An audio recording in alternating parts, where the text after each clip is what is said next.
Yeah, so it's another. We're going to touch back on that situation down in Cop City. So they're going to build a 90-acre place to train people for guerrilla warfare, whatever they're training them, ridiculous. And the government selling surplus army shit to these city police. Yep. So it's against the civilians, and they're preparing. That's like, right? What do you think about that?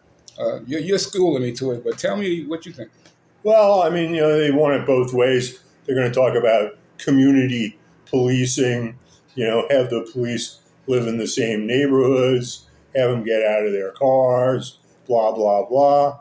But, when they shoot somebody and the community gets outraged over it and turns out, then they show up in force. Right. I remember I was in New York City in 2003, must have been wintertime. There was a demonstration against the as yet unrealized invasion of Iraq in Central Park. I was visiting my father with his granddaughter, my daughter Jasmine, and we went to the park, and there were all kinds of metal barricades up. Wow. There were like 30 paddy wagons parked on Fifth Avenue. It was just crazy. Wow. I'm thinking, what are they getting ready for? Right. Yeah, you better shut up. We're going to beat you in the head with these billy clubs. Yeah, that seems to be the message. That's ridiculous. And then, I got something about the cop. These guys that are joining the police force, I get it. You got to use some common sense about your orders. And said, we're not in the age where you can say anymore that I was following orders. It's just, you have to use your sense about doing the policing. You take it on the job to help the community. You want the people to love you and feel for you. You just can't be okay with busting heads open and, without thinking about it. I just don't get it. Get another job. Fuck it, if that's the case. I just can't do it. There's some things, the police are necessary, though. I get that. I'm not against police. I'm not anti-cop.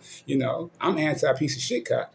I'm anti-killer cops. I'm anti-racist cops. I'm anti-ignorant cops. You really got to wonder about what their role is and how they're very powerful in this country. They have something called qualified immunity, where violence that they commit in the course of what they do is basically almost never prosecuted in a court of law. Mm-hmm. I'm going to tell you, everybody knows that's probably older than 20, 25 years old. Back in the days, they didn't even come to it. It wasn't even no choice. Until the cell phone came out, they were getting away with a lot of shit. Because if you can imagine how many they got caught now with the cell phones, they know there's cell phones around. They still doing this shit. So imagine how many they did back in the days when you probably know about your uncle that, he mysteriously died on the highways. The cop might have killed him. Just saying. It's not like it never happened before, But thank God for the cell phone.